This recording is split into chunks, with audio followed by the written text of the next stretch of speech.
పహల్గామ్ ఉగ్రదాడితో భారత్ పాకిస్తాన్ మధ్య యుద్ధ వాతావరణం నెలకొంది. పోరాటానికి సన్నద్దతగా భారత త్రివిధ దళాలు యుద్ధ విన్యాసాలు చేపట్టాయి. భారత ఆర్మీ చీఫ్ కశ్మీర్లో పర్యటిస్తుండగా పారామిలిటరీ బలగాలకు సెలవులు రద్దు చేశారు. సరిహద్దులో ఇరువైపులా భారత పాక్ భారీగా బలగాలు మోహరించాయి. షిమ్లా ఒప్పందాన్ని పాక్ రద్దు చేయడంతో నియంత్రణ రేఖను గౌరవించకుండా ముందుకు దూసుకువెళ్లే అవకాశం ఇప్పుడు భారత్ వద్ద ఉంది. పహల్గామ్ ఉగ్రదాడి ఘటన సూత్రధారి పాకిస్తాన్ పై నేరుగా భారత్ ఎలా ప్రతీకారం తీర్చుకుంటారు అన్నది ఇప్పుడు చర్చనీయాంశంగా మారింది. భారత్ ఎదుట 4 మిలిటరీ ఆప్షన్లు ఉన్నట్లు నిపుణులు చెబుతున్నారు. పహల్గామ్లో పర్యాటకులపై ఉగ్రదాడి నేపథ్యంలో భారత పాకిస్తాన్ సరిహద్దుల్లో యుద్ధ వాతావరణం నెలకొంది. భారత ప్రభుత్వం నుంచి ఎలాంటి ఆదేశాలు వచ్చినా వెంటనే రంగంలోకి దిగేందుకు త్రివిధ దళాలు సన్నద్దమయ్యాయి. పాక్ ఎలాంటి దుస్సాహసానికి పాల్పడినా తిప్పికొట్టేందుకు రెడీగా ఉన్నాయి. భారత వాయుసేన, నౌకాదళం, పదాతి దళం యుద్ధ సన్నాహాలను తీవ్రతరం చేశాయి. భారత వైమానిక దళం సెంట్రల్ సెక్టార్లో ఆక్రమణ్ పేరిట యుద్ధ విన్యాసాలను చేపట్టింది. ఇందులో భారత్ వద్ద ఉన్న అత్యాధునిక యుద్ధ విమానాలైన రఫేల్ సహా సుఖోయ్ 30 ఇతర యుద్ధ విమానాలు పాల్గొన్నాయి. పాకిస్తాన్తో ఉద్రిక్తతలు తలెత్తిన వేళ భారత వాయుసేన ఈ యుద్ధ విన్యాసాలను చేపట్టడం గమనార్హం. పర్వతాలు, మైదాన ప్రాంతాల్లో ఉన్న టార్గెట్లను యుద్ధ విమానాలు ఛేదించాయి. సుదూర ప్రాంతాల్లో ఉన్న లక్ష్యాలపై సైతం రఫేల్ యుద్ధ విమానాలు బాంబుల వర్షం కురిపించాయి. భారత వైమానిక దళం వద్ద 2 రఫేల్ స్క్వాడ్రన్లు ఉండగా ఒకదాన్ని పంజాబ్లోని అంబాలా వద్ద, మరొకదాన్ని పశ్చిమ బెంగాల్లోని హషీమారా వద్ద మోహరించారు.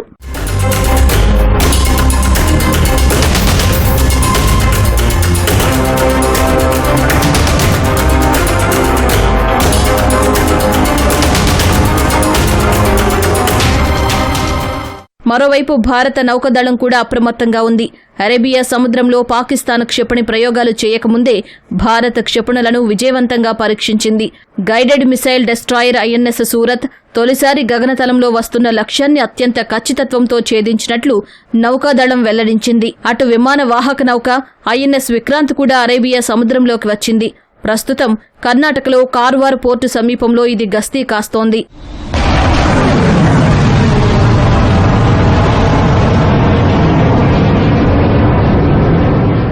పహల్గామ్ ఉగ్రదాడి నేపథ్యంలో దేశంలోని పారామిలిటరీ బలగాలకు సెలవులు రద్దు చేసినట్లు ఉన్నతాధికారులు వెల్లడించారు. సెలవులపై వెళ్లిన జవాన్లు వెంటనే రిపోర్ట్ చేయాలని ఆదేశాలు జారీ చేశారు. జమ్మూ కాశ్మీర్ పరిస్థితులపై అన్ని మిలిటరీ విభాగాల్లో ప్రత్యేక సమావేశాలు ఏర్పాటు చేశారు. శ్రీనగర్లోని విమానాశ్రయంలో సైన్యం భద్రతను కట్టుదిట్టం చేసింది. జమ్మూ కాశ్మీర్ అంతటా భద్రతా దళాలను మోహరించారు. ఉగ్రవాదుల ఆచూకీ కోసం వేట మొదలుపెట్టారు. జమ్మూ కాశ్మీర్లో పరిస్థితిని సమీక్షించడానికి భారత సైన్యాధిపతి జనరల్ ఉపేంద్ర ద్వివేది కశ్మీర్కు చేరుకున్నారు. శ్రీనగర్, ఉదంపూర్లో ఆయన పర్యటిస్తున్నారు. కశ్మీర్ లోయలోని ఆర్మీ కమాండర్లు, ఇతర భద్రతా ఏజెన్సీల ప్రతినిధులతో భేటీ అవుతున్నారు.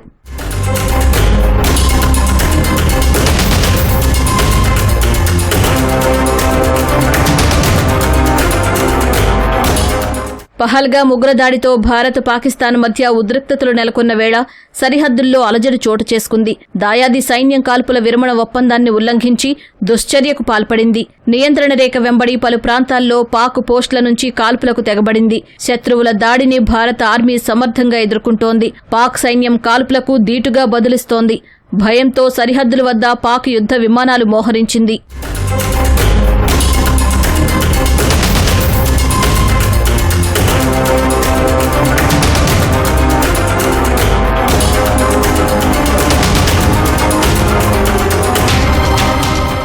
పహల్గామ్ ఉగ్రదాడి ఘటన సూత్రధారి పాక్పై నేరుగా భారత్ ఎలా ప్రతీకారం తీర్చుకుంటుంది అనేది ఇప్పుడు చర్చనీయాంశంగా మారింది. ప్రభుత్వం మాత్రం సైనిక చర్య అంశంపై చాలా గుంభనంగా వ్యవహరిస్తోంది.